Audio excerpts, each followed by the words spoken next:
Principal magnetic flux linkage, यानी magnetic particle inspection जो है वो मैग्नेटिक फ्लक्स लीकेज पे काम करता है।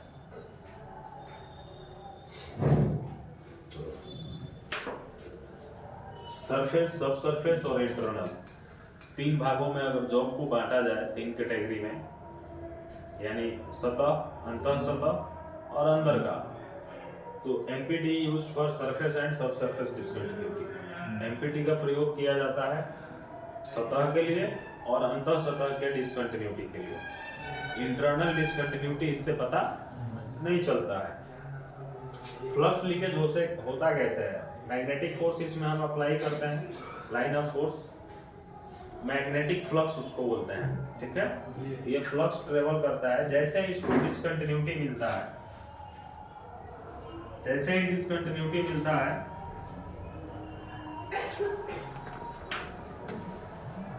फ्लक्स लीक करता है। फ्लक्स लीक करता है तो जो मीडियम हमने अप्लाई किया है, ब्लैंक इंक या मैग्नेटिक इंक, वो क्या करेगा, जिधर मैग्नेटिक फोर्स अधिक होगा उधर वो पाउडर अट्रैक्ट होगा, क्योंकि उसमें पार्टिकल मिक्स है, अट्रैक्ट होकर इंडिकेशन बनता है।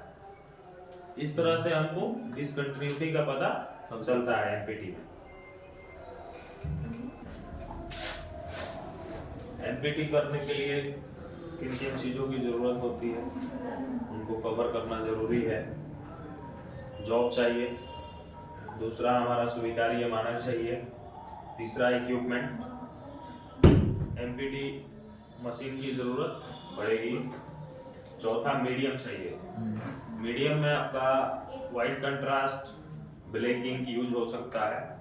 अगर फ्लोरोसेंट यूज करेंगे तो मैग्नेटिक पाउडर रहेगा, उसको आपको लिक्विड में कन्वर्ट करना हो तो आप कर सकते हैं। रिफरेंस ब्लॉक चाहिए होगा जिसपे ये आप देख सकें कि डिस्कंटिन्यूटी आता कैसे है। तो पाई गेज आता है, नॉच ब्लॉक आता है। लाइट अरेंजमेंट करना होगा, अगर फ्लोरोसेंट कर रहे हैं तो यूवी लाइट चाहिए, अगर विजिबल कर रहे हैं, विजिबल में वाइट कंट्रास्ट और मैग्ना इंक यूज कर रहे हैं तो जनरल लाइट में भी चलेगा या डे लाइट में भी आप कर सकते हैं। सातवां टेक्नीशियन चाहिए जिसको इसके बारे में जानकारी हो, वही परफॉर्म कर पाएगा। Basic theory of magnetism, magnetism का आधारभूत थ्योरी क्या है, चुंबक तत्व का कैसे काम करता है।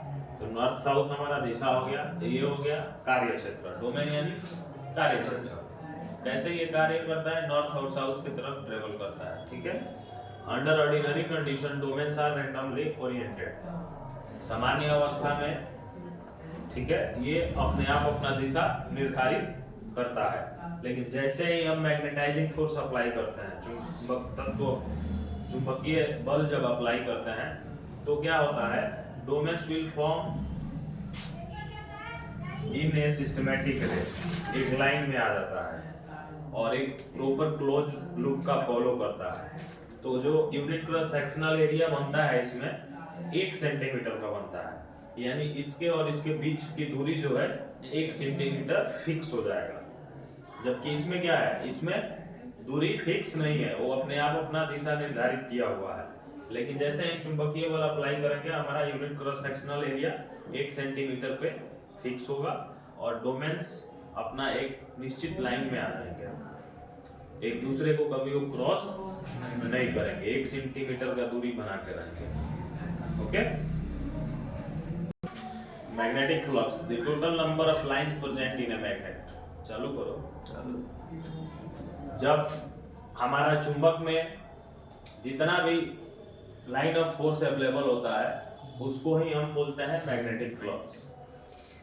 The total number of lines present in a magnet, तो कौन सा लाइन, लाइन ऑफ फोर्स, यानी चुंबकीय बल का जो फ्लक्स लाइन अवेलेबल होता है मैग्नेटिक फोर्स का, उसी टोटल संख्या को हम मैग्नेटिक फ्लक्स कहते हैं। इसका यूनिट हमारा वेबर होता है।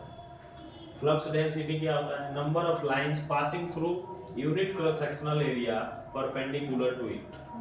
कह रहा है कि जितना संख्या में हमारा यूनिट क्रॉस सेक्शनल एरिया से होके हमारा जो लाइन पास करता है उसका परपेंडिकुलर जो होता है वही होता है मैग्नेटिक फ्लक्स। परपेंडिकुलर समझ रहे हैं ना, ये हमारा मैग्नेटिक फ्लक्स जा रहा है, इसका ये परपेंडिकुलर क्या हो गया, मैग्नेटिक फ्लक्स डेंसिटी हो गया, ठीक है। यूनिट इसका होता है वेबर सेंटीमीटर स्क्वायर, इसीलिए इसको हम सेंटीमीटर में बताएं। और इसको पूरा को क्या हो जाएगा, स्क्वायर हो जाएगा, centimetre square. Permeability, permeability means होता है प्रवेश करने की योग्यता।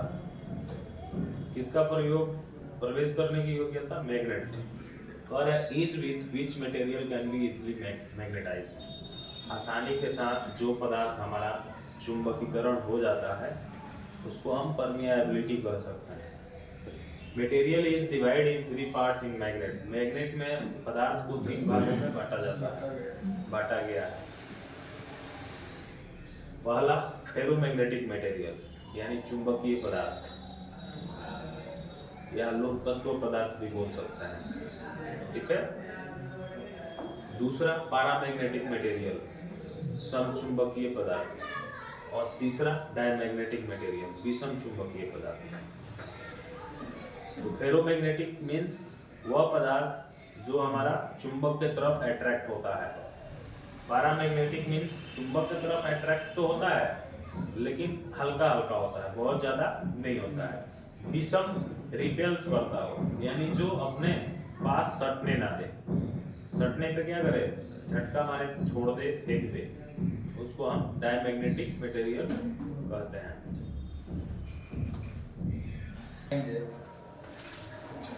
चुंबकीय पदार्थों में सबसे पहला जो पदार्थ आता है वो है ferromagnetic material. The materials which will strongly attract towards magnetic field, वह पदार्थ जो चुंबकीय क्षेत्र की तरफ मजबूती के साथ आकर्षित होता है उसको हम फेरोमैग्नेटिक मटेरियल कहते हैं।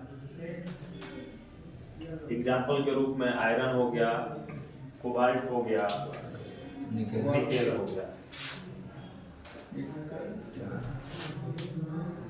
Paramagnetic material, the material which attracts little towards magnetic field, वह पदार्थ जो चुंबकीय क्षेत्र की तरफ हल्का हल्का अट्रैक्ट हो, हल्का हल्का आकर्षित हो, उसको हम पैरामैग्नेटिक मटेरियल कहते हैं।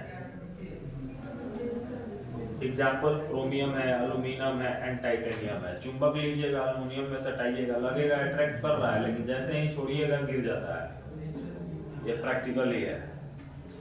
Diamagnetic material, the material which repels against magnetic field, वह पदार्थ जो चुंबकीय क्षेत्र के खिलाफ हो जाता है, यानी उसमें अट्रैक्ट नहीं हो पाता है, रिपेल्स कर देता है, छोड़ देता है, फेंक देता है, उसको हम डायमैग्नेटिक मटेरियल कहते हैं। एग्जाम्पल सिल्वर है, कॉपर है, बेरिलियम है। आप देखिएगा मैग्नेट को 2 टुकड़ा करके फिर चाहते हैं वैसा ही चिपकाना, नहीं चिपकता है। जानते हैं ऐसा क्यों होता है? क्योंकि मैग्नेट जो है सेम पोल को अट्रैक्ट नहीं करेगा, रिपेल्स कर देगा। और जब तोड़ते हैं तो फिर उसका 2 ध्रुव बन जाता है। जितना पार्ट में तोड़िएगा मैग्नेट को उतना पार्ट में नॉर्थ एंड साउथ बनता जाएगा।